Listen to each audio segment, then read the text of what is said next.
Fernando Alonso goes through Felipe Massa, his Ferrari teammate.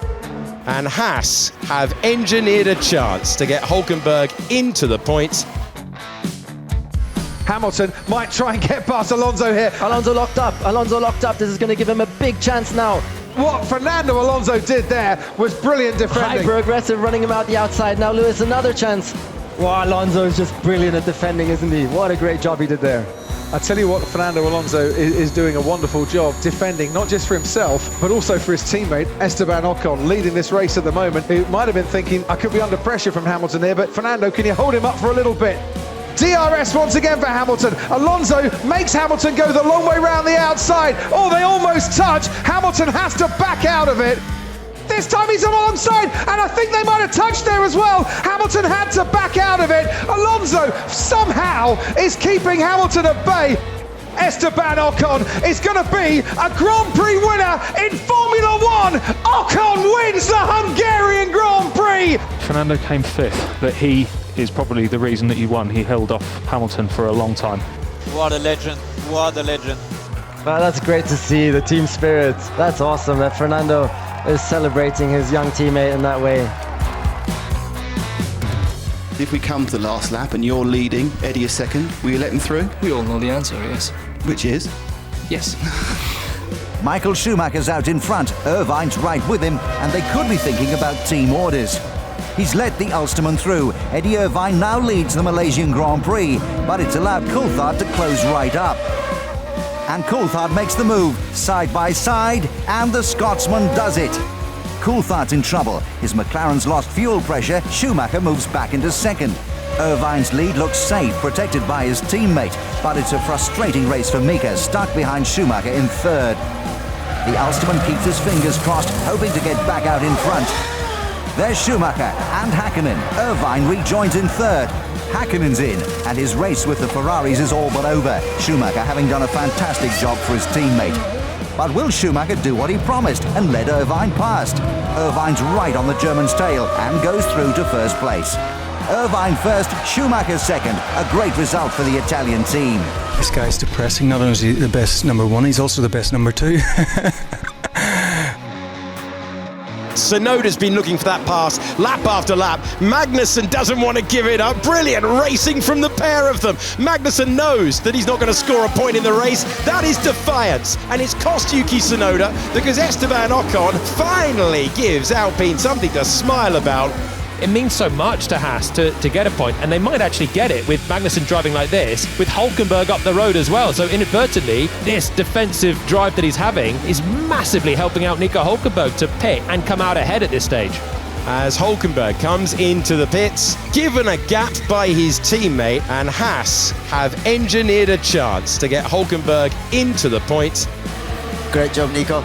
Really happy to get first points of the season. Nice work. Yep, thanks, Leo.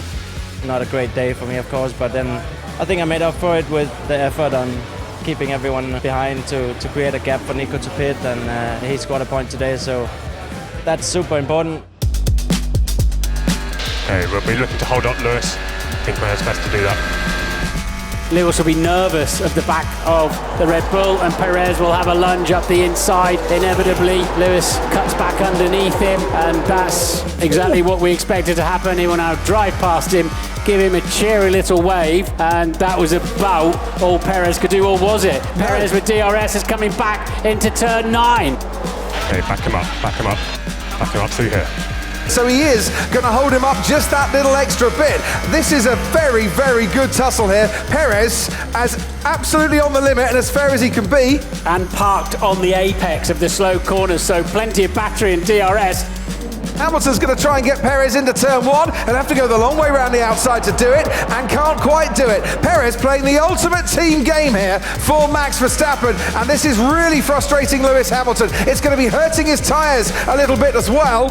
Hamilton needs to get past Perez here. He does get past Perez. He moves towards the inside. He's going to force Perez the long way round if Perez is going to try and retake that lead of the race. But on lap 21, Hamilton does get past Perez. Oh, Checo is a legend. Absolute animal. So that gap that was over 6 seconds, now 1.3 seconds, and all of a sudden, the Dutch grandstand's woken up, and I'm sure a lot of other people have too. Surely not. Surely they can't put the team orders out. Well, let's wait and see. I certainly hope not. I think Rubens Barrichello deserves on merit to win this race.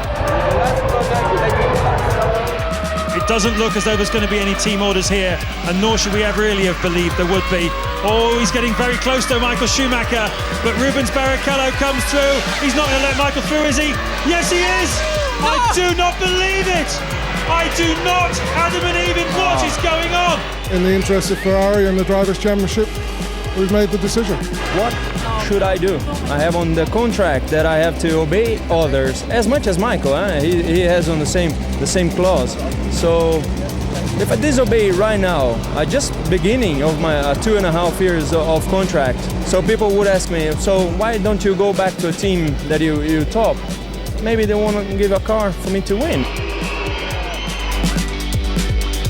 Up onto the banking for the last time, up to receive the cheers of this enormous crowd in Indianapolis. They go side by side across the line. Who's going to win this Grand Prix? It's a mystery. It's Michael Schumacher. I tell you, I'm well impressed with that. It's 0.0. Barrichello's been given the win. He's first over. Schumacher was 0.0 behind, but according to the computer, Rubens Barrichello just won the Grand Prix. We've always supported each other, and today I thought it was a good opportunity to go equal over the line. We tried, and we failed by a little bit.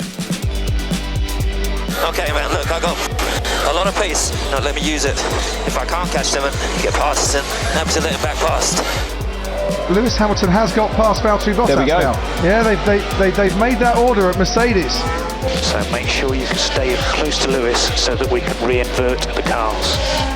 Vettel leads Raikkonen, leads Hamilton. Is Hamilton wanting to slow down a bit to swap places with his teammate? And we wait to see now as Valtteri Bottas is allowed past his teammate to take his place on the podium. Mercedes promised that they would do it, and in the end, right at the last gasp, they stage managed it very, very well indeed. Hopefully that shows I'm a team player. I'm a man of my word, and I won't give up. I hope we don't lose the championship for anything less or more than 3 points. And into the pit lane comes Häkkinen. Häkkinen coming in for a second stop. It's earlier than I would have expected him to, and he's gone through. He's been carried on through the pits. There's nobody in the pit lane.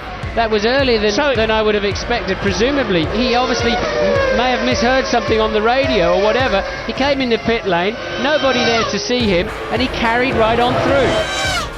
Coulthard slowing down. And Häkkinen takes the lead. Now that looked like a planned move to me, Martin. That was a deliberate move. And whatever, it's a famous, famous victory for McLaren Mercedes. During the race there was some confusion, and that caused me one extra stop, and it was purely misunderstanding in the radio communication. We had an agreement that whoever was to get to the first corner first, we wouldn't challenge that person because that was the main part of the race. I was pretty confident with that agreement that I would beat Mika to the first corner, but unfortunately today he made a good start. And when it was clear, when the team explained to me what had happened with his pit stop, I felt that was in keeping with that agreement. So that's why we changed places. If these two start tripping over each other, Vettel's still in range, just 5 seconds behind and lapping faster now. Okay, so Fernando is faster than you. Can you confirm you understood that message? I think we understand it, don't we? Indeed we do. Either he's got more fuel, whatever the reason, it's led him through. Guess what's happened? There is a crucial move in the championship.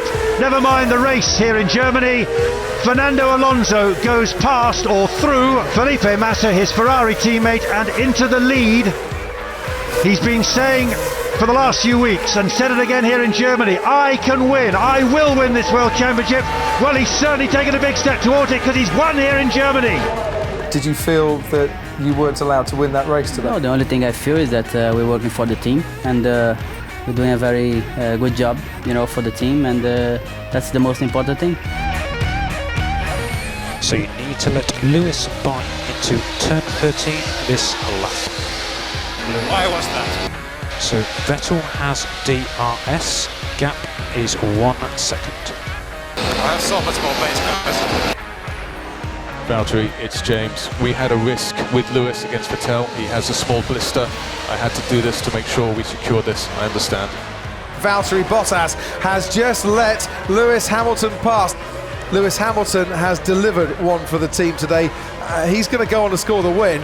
The assist, very much by the Finn. I'm sure there'll be no hard feelings between the two drivers. They get on very, very well, but for the moment, no disguising the disappointment, I'm sure, on Valtteri Bottas's face.